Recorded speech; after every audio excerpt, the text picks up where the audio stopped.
everybody. This is Will Sellenrod, and this is another episode of Collector Chassis, Story Behind the Collector. And today we have a very special guest who has a very, very unique collection. We're excited to show you these cars. They're very rare, very one-off cars, and each one has their own history.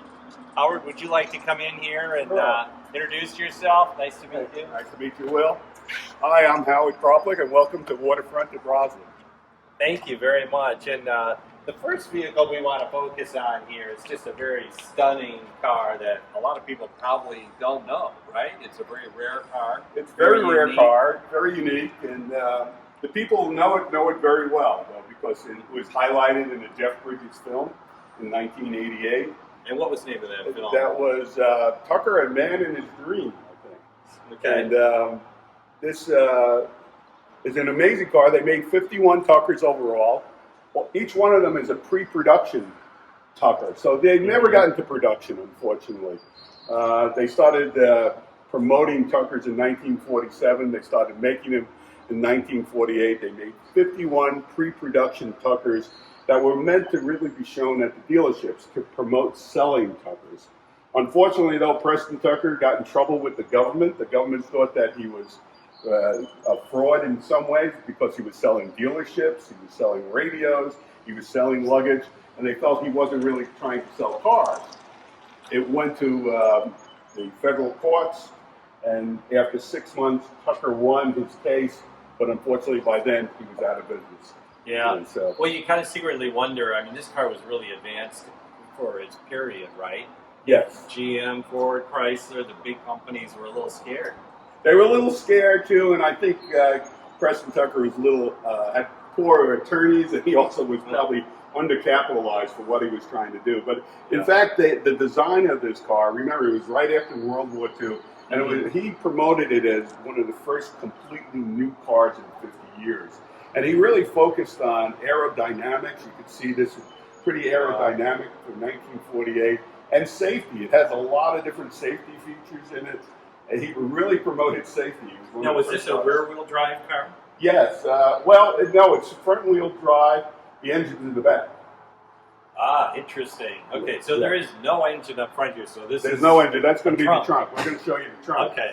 And this is what they call a front now because it's in the front? I guess so. I guess so. Well, let's take a deeper dive into it. You want to open the door? Yeah, you see it's got suicide doors. Oh, that's cool. I like that. Over here. In here, you can see the dashboard is all kind of compact on the left side. On the right side, he called that the safety chamber, that if you were in an accident, you could dive into it. It was surrounded by steel. So there were no seatbelts in this car? There were no seatbelts in the car. They considered it, but they felt like if you put seatbelts in this car, it would imply that the car was unsafe back in 1948. So if there's an impact coming, you're supposed to dive You were supposed to dive into the chamber over there. Nobody in the history of the Tuckers ever did that. But look at how wide that seat is. I mean, you could get a family of four in that front seat. You could do and see. And what's interesting about the seats here, the front and the back are interchangeable. So if you wore out the front, you take the back seat and put it in the front. Really?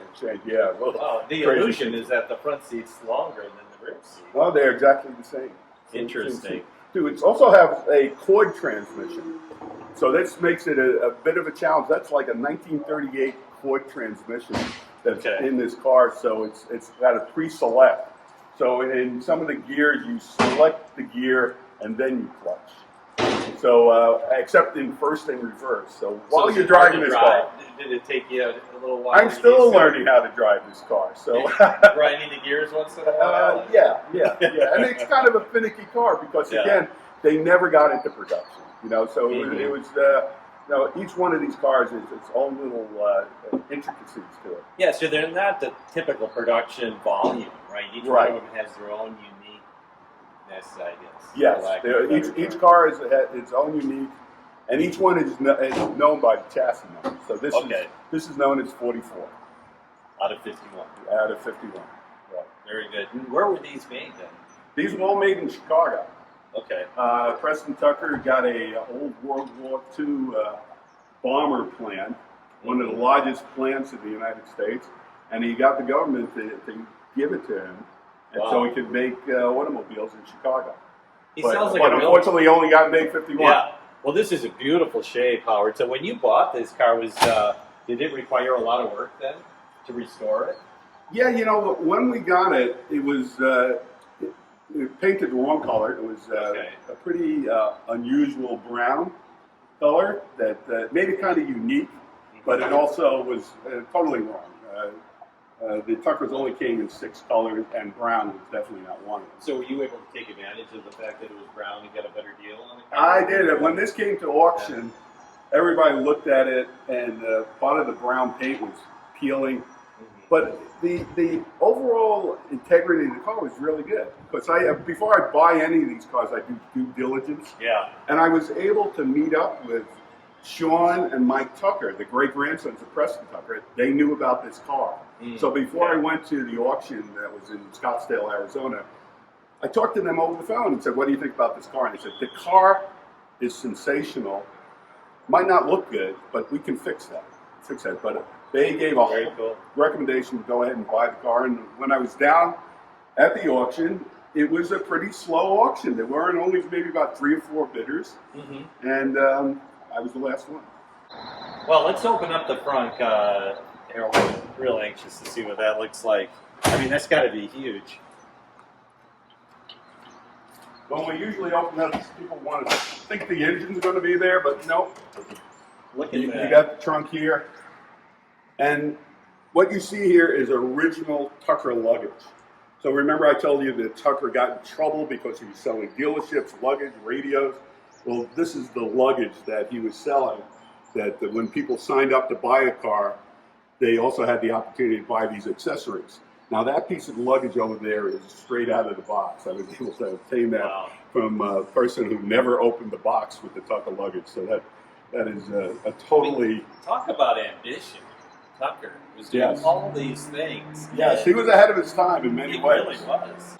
And remember, when we got this car, it was this brown color. And there's about 4 or 5 Tuckers that are green.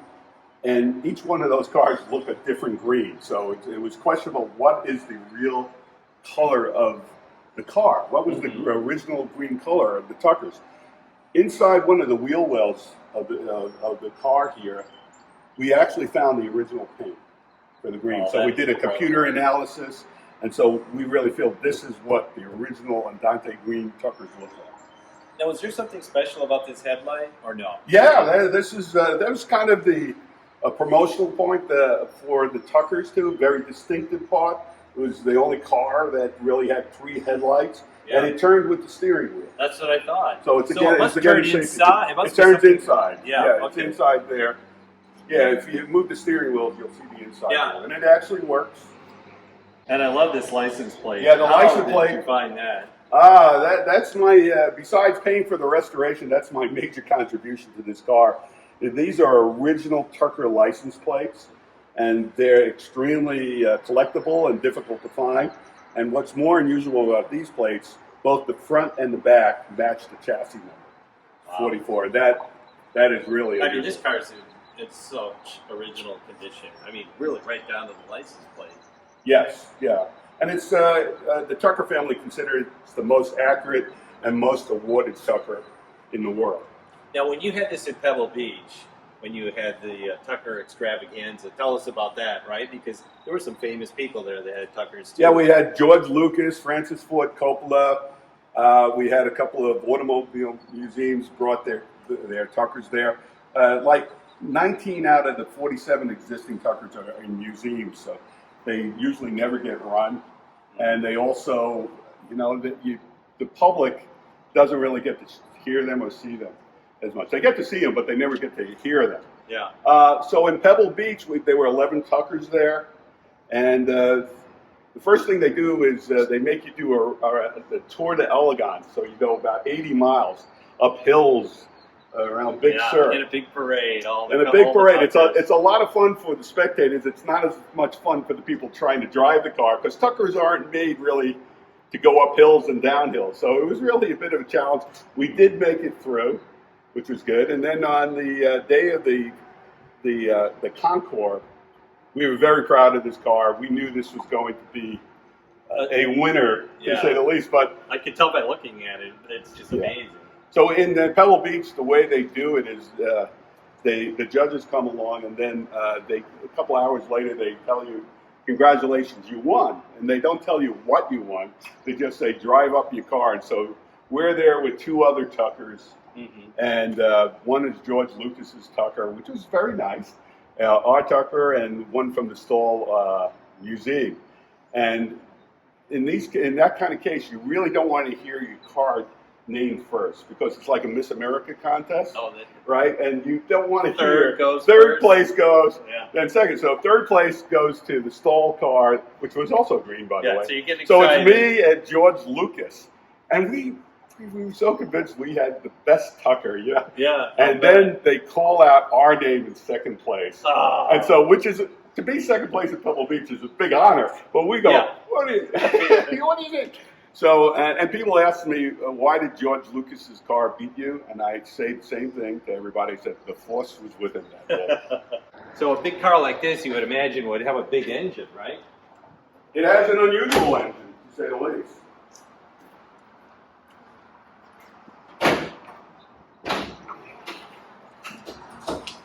Holy smokes. This is a helicopter engine. This is a Franklin helicopter engine. When it was in a helicopter, it was air-cooled, and they converted it to water-cooled. So, again, this was a pre-production. So what Tucker did is he borrowed a lot of different parts, and he found a whole bunch of these Franklin engines that he can convert from a helicopter into the automobile. He was going to make his own engine eventually, but again, for the pre-production ones, he found these engines and converted. So he has these very huge helicopter engines in it. And the type of helicopters, if you see the opening of MASH, those little Bell helicopters, they have the same engine as this car. So parts are pretty easy to get then, right? I think the air-cooled engine company that Tucker eventually bought went out of business many years ago. So, when it comes to repairing these things, you really have to go to a Tucker expert.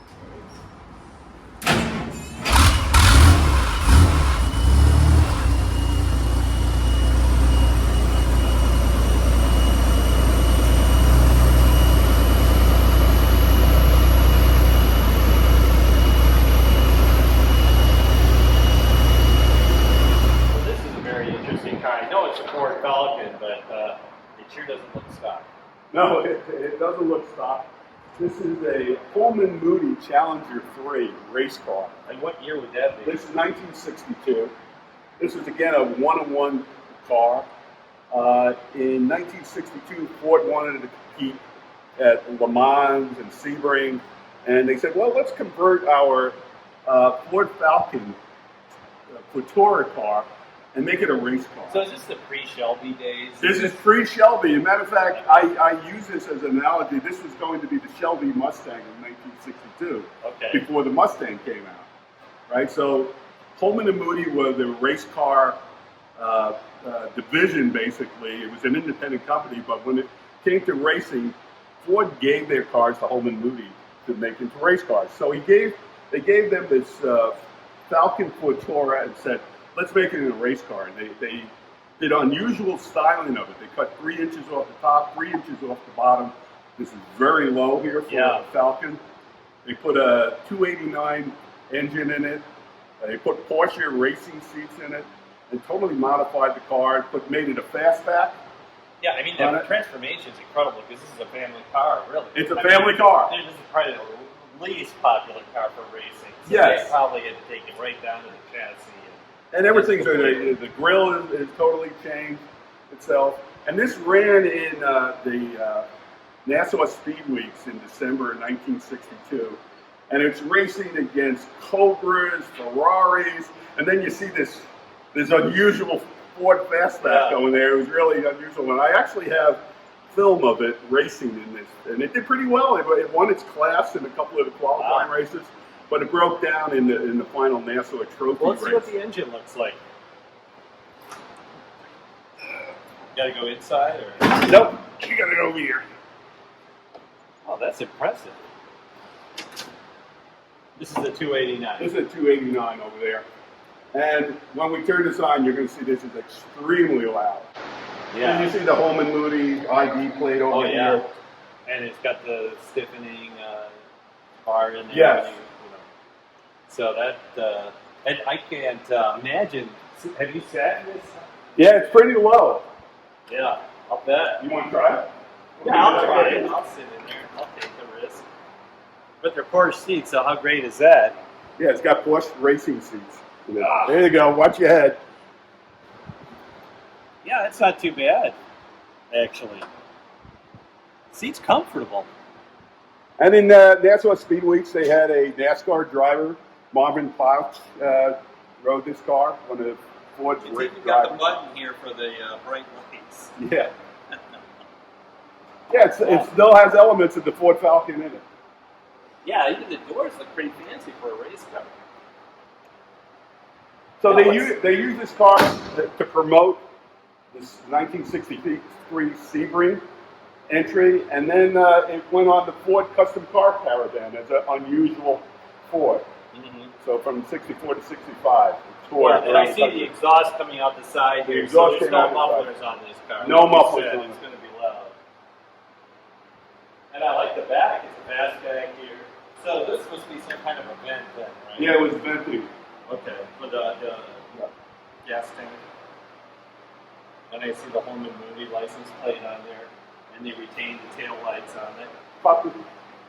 Yeah, that Home and the Moody, that's a replica of the original Challenger 3 plate, and so Lee Holman made that up for us. Oh, very nice. John Holman's son. You know, it seems unusual for a race car that they would keep all these nice little accents on there, but that gives it a really nice touch. You know, wow, look at that. Oh, you had the moon cap. Yeah, they had the moon disc here, so when it was on the Ford Custom Caravan, they put these moon discs. These are the original discs that they put on. Obviously, when it was racing, they didn't put the discs on. They go They probably wouldn't. Yeah, they would stay on very long.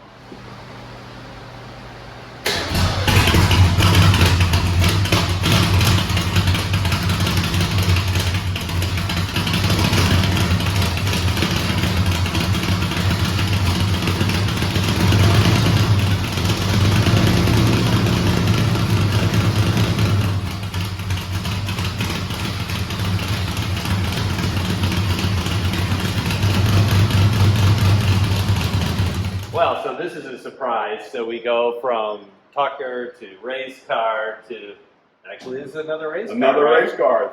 But not your typical race car that No. probably our viewers are familiar with. It's No. not a Porsche, not a Shelby. No, this is a alco, and it's made by the American Locomotive Company. So this was made by a train company from 1906 to 1913. American Locomotive Company made automobiles, and they used this car as their promotional tool to sell their cars in 1909. And this was their only race car in 1909, and it raced in 16 races from 1909 to 1911, and it won 6 of them. So it had a pretty good track record. It's called the Alco Black Beast. It's huge. It is a beast. It is. How long is this wheelbase? This is I think it's car. 108 inches, I think. So Wow. it's pretty long and pretty powerful. And it was called the Bête Noire in French for Black Beast. It was driven in the Vanderbilt Cup races in 1909 and 1910 and won both of them. Wow. So this is a historic car. So what kind of engine would be in this then? Let's take a look at it. It's the engine here is. Are these wheels wooden? Yes, they got wooden spokes over here. It's a 6-cylinder car. It was one of the first 6-cylinder race cars. Oh, that's beautiful. Over here. It's got dual ignition. Look at the size of it. Look at the size of this manifold. Yeah. What's interesting is Alco didn't make engines, so it's a bit of a mystery still to see who was the manufacturer of this engine. Have a lot of people say it was either a part of an early plane or it might have been a fire engine. So there's a big debate on who made this engine. So the pistons are probably pretty big. The pistons are huge. Wow. That's beautiful. Yeah. And it's brass. It's all brass and copper. Wow. Yeah, well, we're definitely going to want to start this up. I don't know if it'll be as loud as the Falcon. Believe it or not, it is louder than the Falcon. Is that I believe. right? Yeah.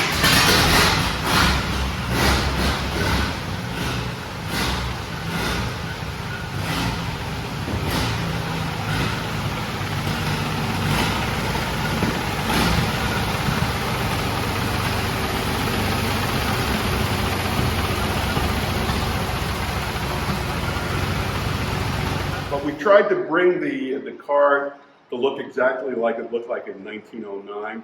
So it had these gray tires in 1909. Okay, so you're still able to find. Yeah, these we could get repros of.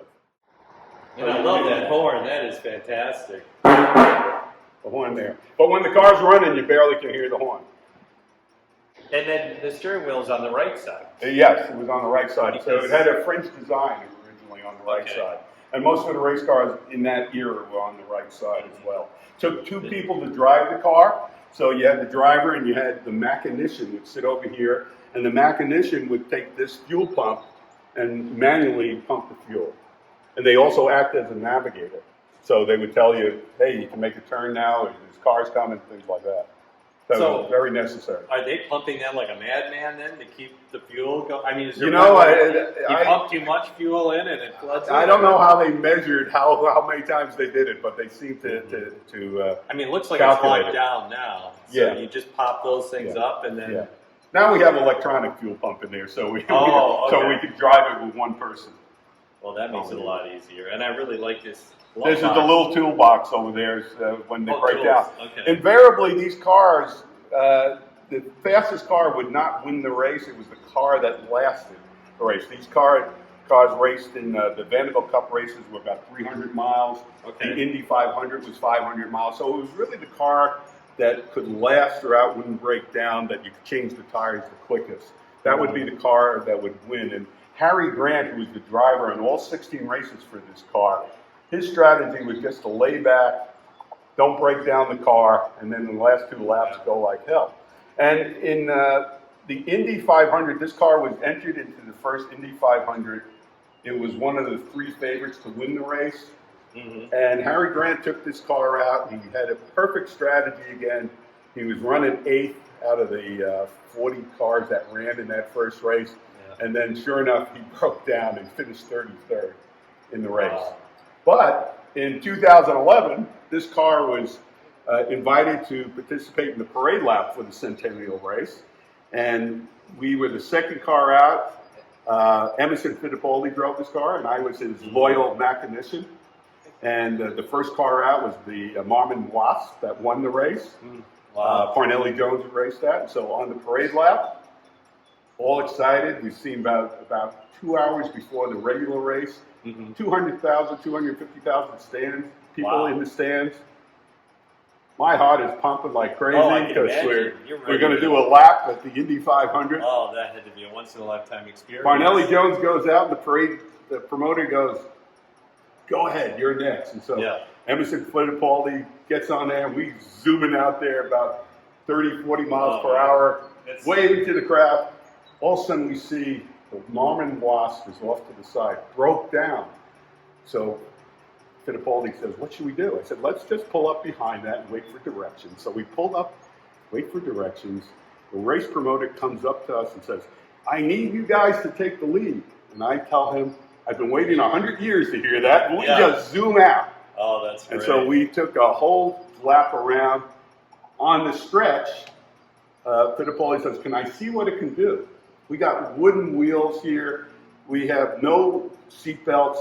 And I said, sure. Why? If I'm going to go, if I'm going to die, why not do it on the Indy 500? So we go zooming down. We're going about 65 miles per hour, which feels like 130. Oh yeah. Now, do you have goggles on at that We had goggles. We had helmets.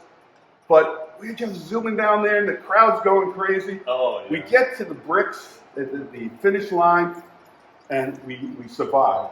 And I look to my right, there's Emerson Fittipaldi smiling. I look to my left, it's Mario Andretti shaking my hand. And I go, for a split second, I said, I actually did die. Oh, wow. You know, What but we survived. So And you have that all on video. we have it all on video. So what we have here, this is an actual Hertz rental car. As you saw in the beginning of this video, we took a picture of the plate because this is what you could rent at Hertz. Right. And go racing. Yeah, this is a Shelby Mustang Hertz Rent-A-Racer. And Hertz ordered about 1,000 of these in 1966 to be part of their Hertz sports car program. And they were all this color combination? No, most of them were black and gold, which were the Hertz colors. Carroll Shelby made about 55 in Wimbledon white, and then he got a memo from Hertz saying, we want them all in black and gold. That's our colors. So these cars that are in Wimbledon white, there's a couple in blue, there's a couple in green. Those are kind of rare, little rarities among the Shelby GT350Hs. Yeah, so there were not a lot of white ones. No, there's not a lot of white ones. How many were there, do you know? I think they made 55 and maybe about 30 exist. Okay. And when I got at an auction, a gentleman came up to me and said, wow, you got a great buy in this, and you got the right color too. And I had no idea what he talked about until later on when I did research into the car. Yeah, I would think you'd want something a little more rare than black, right? Yes, but all I wanted when I went to the auction on this was a 66 Mustang, because my very first car was a 66 Mustang in college. And was it a Shelby? It wasn't a Shelby. It was just a regular Mustang. But I loved that car. And then when I got married in 1971, my wife said, it's either my big Grand Prix or your Mustang. I think your Mustang's going to go. So I sold the Mustang. And I regretted it immediately. Like any other Mustang owner who sells their car, they said they regret selling the car. So for 25 years, I couldn't think about Mustangs. Every time I saw a Mustang, I looked at my wife, you need to sell my Mustang. And in 2003, she finally says, you know, Howard, why don't you get a 66 Mustang? What a great life. And I said, you know, that makes a lot of sense. Mm-hmm. I was watching the Today Show, and Kathy Couric was saying there's going to be an auction at Christie's at Rockefeller Plaza today. Frank Sinatra's Lamborghini is being auctioned off. He said, but my favorite car is this 66 Shelby Mustang.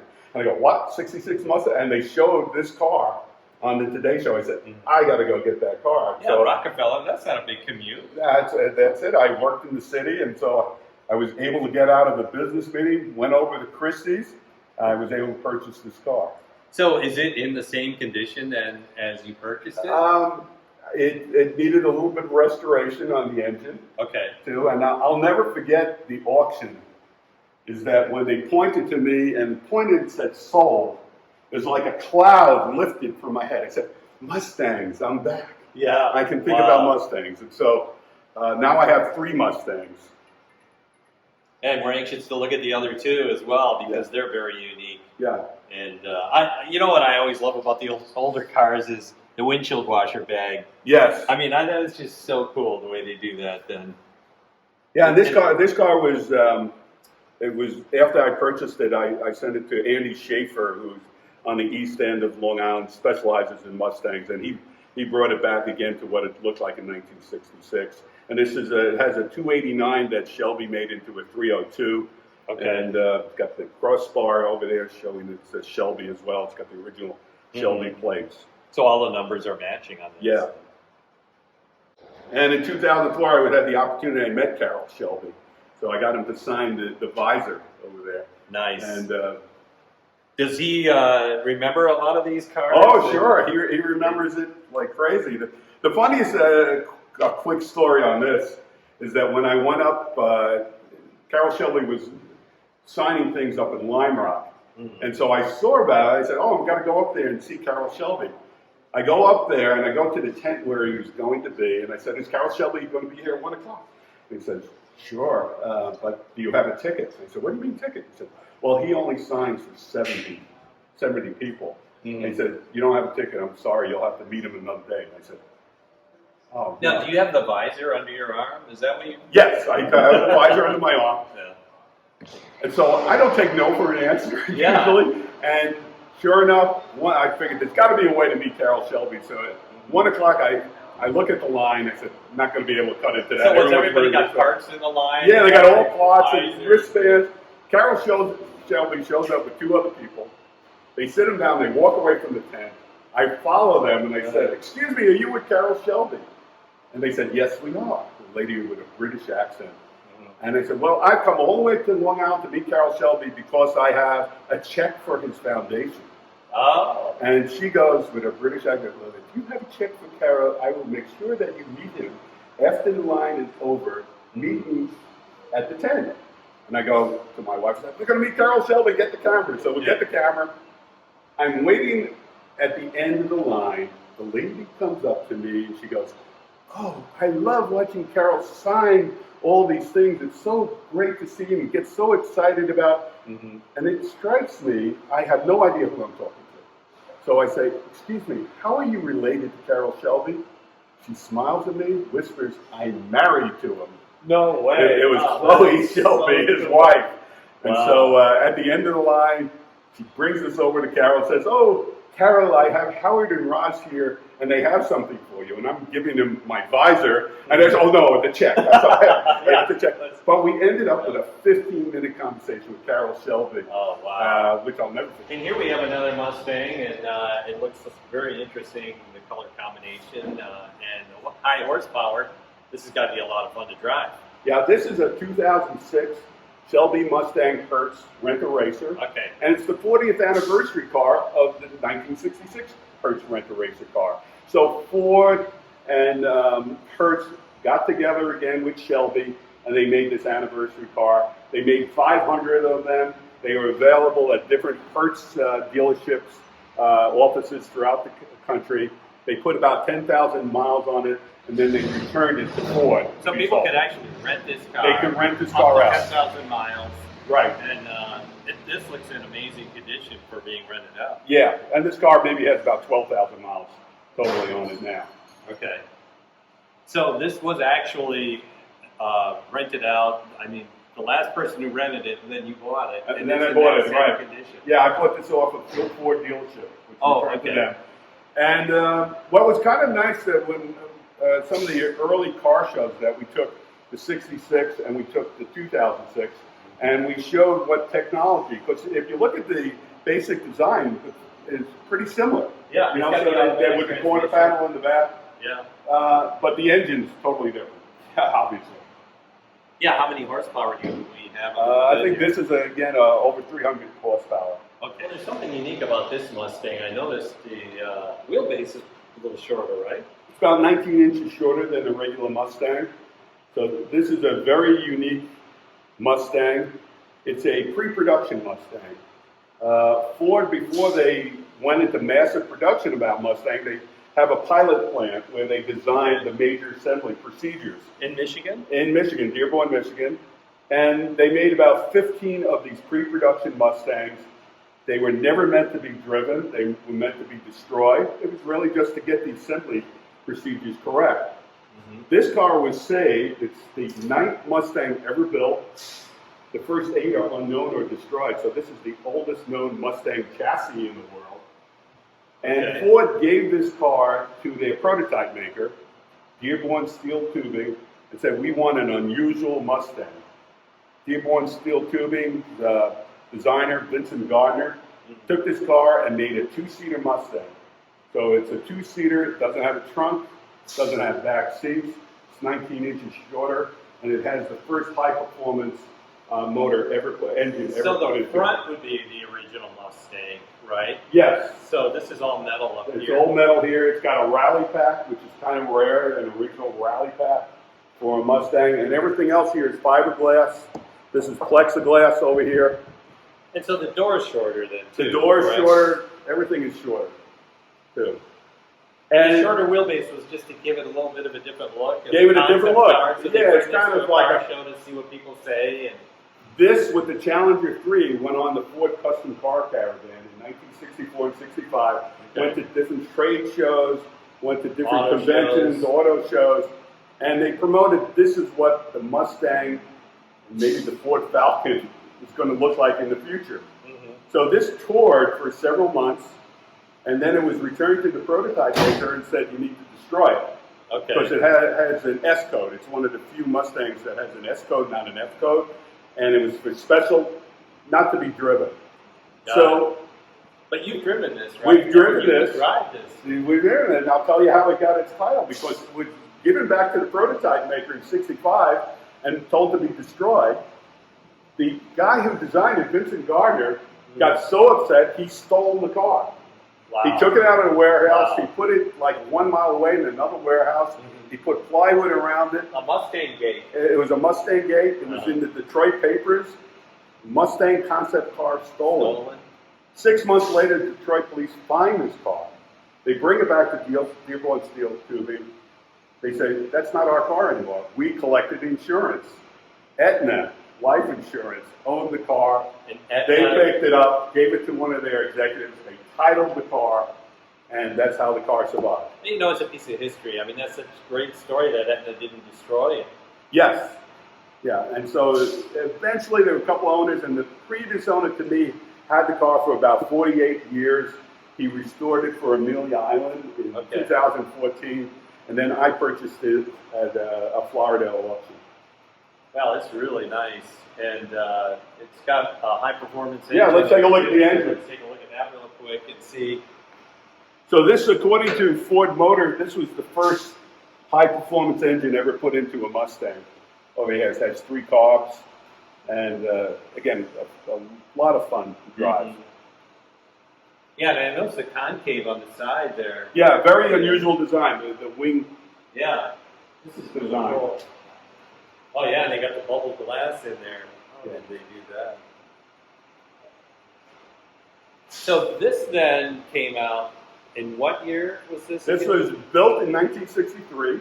Okay. It had a lot So of. the official Mustang came out in what year? It's 64. Yeah, and that was at the World's Fair. It was the on World's Long Fair, Island.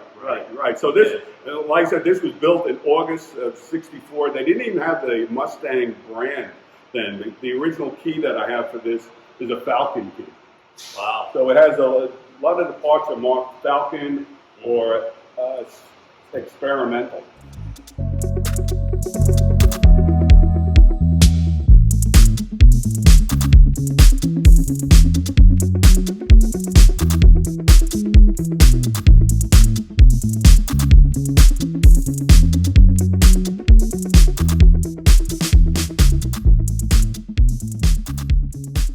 Well, here I am sitting in this really rare race car, and it's just been a fantastic day. I really appreciate you letting us into your garage and showing us your collection of rare cars. This is going to be very special. We're actually going to take this for a little drive, and you'll get to hear the sound, and I get to feel what it's like to sit in a car from 1909. And this has just been a fantastic interview. I really enjoyed it.